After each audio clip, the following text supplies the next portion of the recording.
നടിയെ ആക്രമിച്ച കേസിലും ബിജു രാധാകൃഷ്ണന്റെ ഇടപെടലെന്ന് വെളിപ്പെടുത്തൽ. അതിജീവിതയുടെ പേര് വെളിപ്പെടുത്തി മാർട്ടിന്റെ വീഡിയോ പുറത്തു വന്നതിന് പിന്നിൽ ബിജു രാധാകൃഷ്ണന്റെ ഇടപെടൽ ഉണ്ടായെന്നാണ് സംശയിക്കുന്നത്.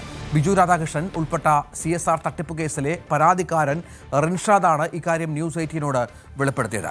നടൻ ദിലീപിന്റെ സഹോദരൻ 3 കോടി രൂപ നൽകുമെന്ന് ബിജു രാധാകൃഷ്ണൻ അറിയിച്ചതായും റിൻഷാദ് വെളിപ്പെടുത്തി. പോലീസ് റിൻഷാദിന്റെ മൊഴിയെടുത്തു. News 18 exclusive. കഴിഞ്ഞ ദിവസം എനിക്ക് തൃശ്ശൂർ സ്പെഷ്യൽ ബ്രാഞ്ചിൻ്റെ ഓഫീസിൽ നിന്ന് കോൾ വരികയും നടിയെ ആക്രമിച്ച കേസിൽ ഇപ്പം മാർട്ടിൻ്റെ പുതിയൊരു വീഡിയോ പ്രചരിക്കുന്നുണ്ടല്ലോ, അപ്പോൾ അതിനെ തുടർന്ന് പുതിയ FIR ഇട്ട് അന്വേഷിക്കുന്ന അന്വേഷണ ഉദ്യോഗസ്ഥൻ എന്നെ വിളിക്കുകയും എൻ്റെ കഴിഞ്ഞ ദിവസങ്ങളിൽ ന്യൂസ് 18 ചാനലിൽ വന്ന വീഡിയോസ് കണ്ടിട്ടുണ്ടായിരുന്നു. അപ്പം അതിൽ ഞാൻ കുറേ വെളിപ്പെടുത്തിയിട്ടുണ്ടായിരുന്നു. അപ്പം അതിൻ്റെ വിശദ വിവരങ്ങൾ അന്വേഷിക്കണം, മൊഴി രേഖപ്പെടുത്തണം എന്നൊക്കെ ആവശ്യപ്പെട്ട് പോലീസുകാർ എന്നെ വിളിക്കുകയും ഇന്ന് ഞാനും എൻ്റെ മറ്റു സുഹൃത്തും ചേർന്ന് തൃശ്ശൂർ ക്രൈം കമ്മീഷണർ ഓഫീസിൽ ഹാജരായി വിശദമായ എൻ്റെ മൊഴി രേഖപ്പെടുത്തിയിട്ടുണ്ട്. എനിക്കറിയാവുന്ന കാര്യങ്ങളൊക്കെ ഞാൻ പറഞ്ഞിട്ടുണ്ട്. കാരണം നടിയെ ആക്രമിച്ച കേസിൽ രണ്ടാം പ്രതിയായ മാർട്ടിൻ്റെ പുതിയ വെളിപ്പെടുത്തൽ അത് ആരുടെ സ്ക്രിപ്റ്റാണെന്നും അതാര് പറഞ്ഞിട്ടാണെന്നും അത് സ്ക്രിപ്റ്റ് മാർട്ടിൻ പറയുന്നതിന് മുമ്പ് അത് എന്നോട് പറഞ്ഞ കാര്യങ്ങളൊക്കെ ഉണ്ട്. അങ്ങനെ കുറേ വിശദമായ കാര്യങ്ങളുണ്ട്. ഇതെല്ലാം വ്യക്തമായിട്ട് എല്ലാ കാര്യങ്ങളും വ്യക്തമായിട്ട് ഞാൻ പറയുകയും അവർ 2 മണിക്കൂറോളം ഇരുന്ന് ഞങ്ങളെല്ലാവരും എൻ്റെ മൊഴി രേഖപ്പെടുത്തി, എൻ്റെ സുഹൃത്തിൻ്റെ മൊഴി രേഖപ്പെടുത്തിയിട്ടുണ്ട്. അതുമാത്രമല്ല, ഇതിൻ്റെ ഒരുപാട് കാര്യങ്ങളുണ്ട് ഈ വിഷയത്തിൽ. ഇത് കോടതിയിലിരിക്കുന്ന കാര്യങ്ങളും അന്വേഷണത്തിനൊക്കെ നിൽക്കുന്ന കാര്യങ്ങളായതുകൊണ്ട് ഒരുപാട് കാര്യങ്ങളൊന്നും എനിക്ക് പുറത്ത് പറയാൻ പറ്റില്ല. എന്നാലും പരിമിതികളുണ്ട്. എന്നാലും എനിക്കറിയാവുന്ന കാര്യങ്ങളൊക്കെ ഞാൻ അന്വേഷണ ഉദ്യോഗസ്ഥന് മുമ്പിൽ സംസാരിച്ചു, എൻ്റെ മൊഴി രേഖപ്പെടുത്തിയിട്ടുണ്ട്. സനീഷ് കുമാർ വിവരങ്ങൾ പങ്കുവെക്കും. മനീഷ്, ഈ ബിജു രാധാകൃഷ്ണന്റെ തട്ടിപ്പിന്റെ വ്യാപ്തി അത് വിവിധ മേഖലകളിലായി ഇങ്ങനെ വ്യാപിക്കുകയാണ്. ഇപ്പോൾ ഈ നടിയെ ആക്രമിച്ച കേസിൽ ഇയാളുടെ പങ്കാളിത്തം എന്താണ്?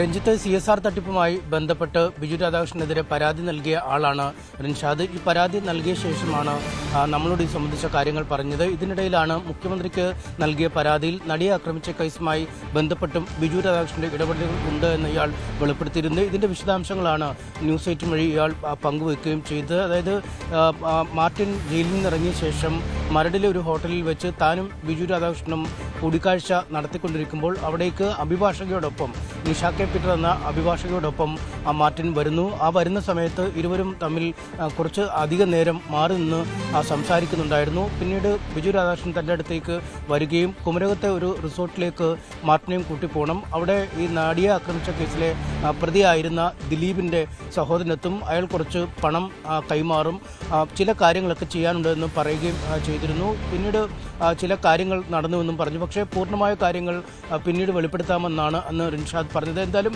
ഇതിൻ്റെ അടിസ്ഥാനത്തിലാണ് സിറ്റി സൈബർ ക്രൈം പോലീസ്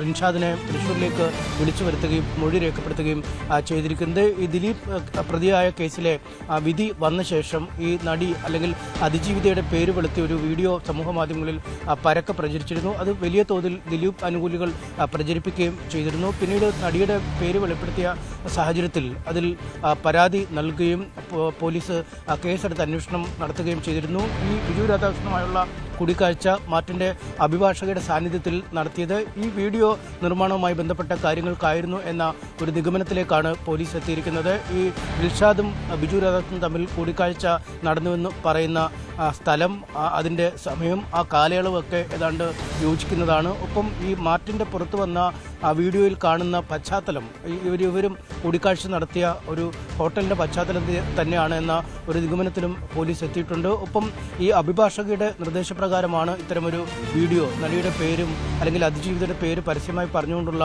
ഇത്തരമൊരു വീഡിയോ ചിത്രീകരിച്ചത് എന്ന് മാർട്ടിൻ ഇതിനകം തന്നെ പോലീസിന് മൊഴി നൽകിയിട്ടുമുണ്ട്. അതുകൊണ്ട് സാഹചര്യങ്ങൾ പരിഗണിക്കുമ്പോൾ ബിജു രാധാകൃഷ്ണനും റിൻഷാദുമായി നിൽക്കുന്ന സമയം അവിടേക്ക് നിഷ കെ പീറ്റർ ഈ മാർട്ടിനുമായി എത്തുന്നു. അതിനുശേഷം ഇരുവരും തമ്മിൽ കൂടിക്കാഴ്ച നടത്തുന്നു. ചില പണത്തിൻ്റെ ഇടപാടുകളുണ്ട് എന്ന് പറയുന്നു. കുമരകത്തെ റിസോർട്ടിലേക്ക് കൊണ്ടുപോകണം എന്ന് പറയുന്നു. ഒപ്പം ഒരു വലിയ ആസൂത്രണം ഇക്കാര്യത്തിൽ നടന്നു എന്ന രീതിയിലേക്ക് തന്നെയാണ് കാര്യങ്ങൾ നീങ്ങുന്നത്. എന്തായാലും റിൻഷാദ് വളരെ വിശദമായി തന്നെ പോലീസിനോട് ഇക്കാര്യങ്ങൾ പറഞ്ഞിട്ടുണ്ട്. ഈ റിൻഷാദ് പറഞ്ഞ തീയതി അല്ലെങ്കിൽ ഇതുമായി ബന്ധപ്പെട്ട കാര്യങ്ങൾ, ഇവരുടെ മൊബൈൽ ഫോൺ ടവറുകൾ ഒരു സ്ഥലത്തായിരുന്നു തുടങ്ങിയ പല തരത്തിലുള്ള ശാസ്ത്രീയമായ രീതിയിൽ ഇക്കാര്യങ്ങൾ തെളിയിക്കാൻ പറ്റുന്ന മാർഗങ്ങളുണ്ട്. എന്തായാലും അക്കാര്യങ്ങളിലേക്ക് കൂടി കാര്യങ്ങൾ വരും. എന്തായാലും ഈ ബിജു രാധാകൃഷ്ണൻ CSR തട്ടിപ്പുമായി ബന്ധപ്പെട്ട് നമ്മൾ നടത്തിയ അന്വേഷണത്തിൽ ഒരുപാട് പേർക്ക് പണം നൽകാനുണ്ട്, അല്ലെങ്കിൽ CSR ഫണ്ട് നൽകാമെന്ന വ്യാജേന ഒരുപാട് പേരിൽ നിന്നും ലക്ഷക്കണക്കിന് രൂപ കൈപ്പറ്റിയിട്ടും യാതൊരു പ്രതിഫലവും തിരിച്ച് നൽകുന്നില്ല, അല്ലെങ്കിൽ പദ്ധതിയായി തിരിച്ച് നൽകാത്ത ഒരു സാഹചര്യമുണ്ട്. അങ്ങനെയാണ് റിൻഷാദ് അടക്കമുള്ള ആളുകൾ മുന്നോട്ട് വരുന്നത്. നമ്മളോടും നേരിട്ട് ബന്ധപ്പെട്ട ഒരുപാട് ആളുകളുണ്ട്, പക്ഷേ അവർ പലരും രേഖാമൂലം പരാതി നൽകാൻ തയ്യാറാവാത്ത ഒരു സാഹചര്യമുണ്ട്. ഇത്തരമൊരു സാഹചര്യത്തിലാണ് മറ്റു ചില കാര്യങ്ങളിൽ കൂടി, പ്രത്യേകിച്ചും ഈ നടിയെ ആക്രമിച്ച കേസ് പോലുള്ള പ്രമാദമായ കാര്യങ്ങളിൽ കൂടി ഇയാൾ ഇടപെട്ടു എന്ന് വ്യക്തമാവുന്നത്. എന്തായാലും ഇതുമായി ബന്ധപ്പെട്ട് റിൻഷാദ് നൽകിയ പരാതിയുടെ അടിസ്ഥാനത്തിൽ മുഖ്യമന്ത്രി പരാതി DGPക്ക് കൈമാറിയിരുന്നു. DGP കഴിഞ്ഞ ദിവസം DYSP റാങ്കിൽ കുറയാത്ത ഉദ്യോഗസ്ഥൻ ഇക്കാര്യം അന്വേഷിക്കണമെന്ന് ചൂണ്ടിക്കാട്ടി ഉത്തരവും എടുത്തിട്ടുണ്ട്. ഒപ്പം ഈ റിൻഷാദ് കോടതിയെ ഒരു സ്വകാര്യ അന്യായത്തിലൂടെ സമീപിക്കും, അവിടെ നിന്നും അനുകൂല വിധി ലഭ്യമായിട്ടുണ്ട്. എന്തായാലും അധികം വൈകാതെ തന്നെ ഇക്കാര്യത്തിൽ FIR ഇട്ട് ഒരു അന്വേഷണം പോലീസ് ആരംഭിക്കുമെന്നാണ് നമ്മൾ പ്രതീക്ഷിക്കുന്നത്. ഈ നടിയെ ആക്രമിച്ച കേസ് എന്ന് പറയുമ്പോൾ നമ്മളെ സംബന്ധിച്ചിടത്തോളം, നിയമവ്യവസ്ഥ സംബന്ധിച്ചിടത്തോളം വളരെ പ്രമാദമായ ഒരു സംഗതിയാണ്. അവിടെ ഇതുമായി ബന്ധപ്പെട്ട് ഇയാളുടെ ഇടപെടൽ വരുന്നു എന്ന് പറയുമ്പോൾ ഇയാൾ ഉൾപ്പെട്ട തട്ടിപ്പ് കേസുകളുടെ ഗൗരവം വല്ലാതെ വർദ്ധിക്കുന്ന പശ്ചാത്തലം കൂടിയുണ്ട്. അത് അന്വേഷിക്കേണ്ടതാണ്.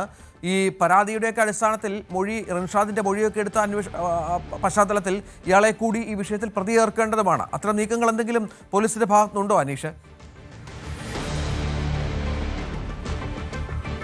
തീർച്ചയായും പോലീസ് അക്കാര്യം പരിശോധിച്ചു വരുന്നു. ഈ റിൻഷാദിന്റെ മൊഴി പരിശോധിച്ചുള്ള തുടർ നടപടികളിലേക്ക് പോലീസ് കടക്കുന്നു എന്നാണ് നമുക്ക് അറിയാൻ കഴിയുന്നത്. കാരണം ഈ ബിജുവിന്റെ സ്ഥാപനത്തിന്റെ ഉടമ എന്ന് പറയുന്നത് ഈ മാർട്ടിന്റെ അഭിഭാഷകയാണ്. അവരാണ് മാർട്ടിന് വേണ്ടി കോടതിയിൽ ഹാജരായത്. ഇപ്പോൾ ഹൈക്കോടതിയിൽ അപ്പീലടക്കമുള്ള നടപടിക്രമങ്ങളുമായി മുന്നോട്ട് പോകുന്ന ഒരു സാഹചര്യമുണ്ട്. അതുകൊണ്ട് തന്നെയാണ് പ്രതിക്ക് ജാമ്യം കിട്ടിയതിന് തൊട്ട് പിന്നാലെ അവിടേക്ക് എത്തിക്കുന്നു. അപ്പോൾ ബിജു രാധാകൃഷ്ണന്റെ ഒരു ബുദ്ധി, അതായത് നമുക്കറിയാം പലപ്പോഴും ഇത്തരം മാസ്റ്റർ ബ്രെയിൻ ഉള്ള ആളാണ്. ഈ നിഷ പീറ്ററുടെ സ്ഥാപനത്തിൽ പ്രവർത്തിക്കുമ്പോഴും അയാൾ ജീവനക്കാരനാണെന്ന് പറയുമ്പോഴും അവിടുത്തെ എല്ലാ കാര്യങ്ങളും നിയന്ത്രിക്കുന്ന അയാളാണ്. നമ്മളോട് തന്നെ പറഞ്ഞത് അയാളാണ് ഈ സ്ഥാപനത്തിന്റെ CEO എന്നാണ്. അങ്ങനെ ഒരു ബുദ്ധി ഇയാളുടെ കൈവശം ഉണ്ടാവുന്നു.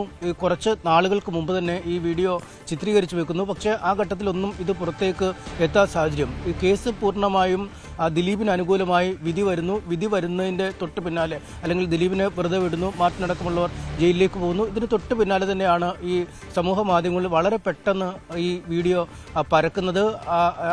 അതിൽ കൃത്യമായി തന്നെ നടിയുടെ പേര് പറഞ്ഞു. ഒപ്പം ഈ സംഭവങ്ങളെക്കുറിച്ചുള്ള ഒരു വക്രീകരിച്ചുള്ള ചിത്രീകരണം അവിടെ ഉണ്ടാവുന്നു. കാരണം കോടതി വിധി കൽപ്പിച്ച കേസാണ്. അതിൽ പ്രോസിക്യൂഷൻ പറഞ്ഞ കാര്യങ്ങളിൽ നടി അക്രമം നേരിട്ടു എന്നത്, അല്ലെങ്കിൽ അവരെ ക്രൂരമായ രീതിയിൽ ഒരു പീഡനത്തിന് വിധേയമാക്കിയെന്നത് സംബന്ധിച്ചൊക്കെ കൃത്യമായ തെളിവുകളുണ്ടായിരുന്നു. അതിന് സാക്ഷിമൊഴികളുണ്ടായിരുന്നു, മറ്റ് ശാസ്ത്രീയമായ തെളിവുകളുണ്ടായിരുന്നു. അതിൻ്റെ അടിസ്ഥാനത്തിൽ പ്രധാന പ്രതികൾക്കൊക്കെ ശിക്ഷ വിധിക്കുകയും ചെയ്തു. ദിലീപിനെ പോലുള്ള ചിലർക്ക് അത് ഗൂഢാലോചന തെളിയിക്കാൻ പര്യാപ്തമായ തെളിവുകൾ ഹാജരാക്കാൻ പ്രോസിക്യൂഷന് കഴിഞ്ഞില്ല എന്ന് ചൂണ്ടിക്കാട്ടി അവരെ വെറുതെ വിടുന്ന സാഹചര്യമാണ് ഉണ്ടായത്. എന്തായാലും ഈ കേസിന് പിന്നാലെ, അല്ലെങ്കിൽ കേസിലെ വിധിക്ക് പിന്നാലെ അങ്ങേയറ്റം മോശകരമായി നടിയെ ചിത്രീകരിക്കുക, ചില കാര്യങ്ങൾ പ്രതിഭാഗങ്ങൾക്ക് അനുകൂലമാക്കി മാറ്റുക എന്ന ഒറ്റ കാര്യവുമായാണ് ഇത്തരമൊരു വീഡിയോ ചിത്രീകരിക്കപ്പെട്ടത്. എന്തായാലും അതിൻ്റെ പിന്നിലെ മാസ്റ്റർ ബ്രെയിൻ ബിജു രാധാകൃഷ്ണൻ ആയിരുന്നു എന്നാണ് ഇനി അറിയേണ്ടത്. എന്തായാലും പോലീസ് അക്കാര്യത്തെക്കുറിച്ച് വളരെ വിശദമായ അന്വേഷണം തന്നെ നടത്തുമെന്നാണ് നമുക്ക് ഈ ഘട്ടത്തിൽ മനസ്സിലാക്കാൻ കഴിയുന്നത്. MS അനീഷ് കുമാറാണ് വിവരങ്ങൾ പങ്കുവച്ചത്.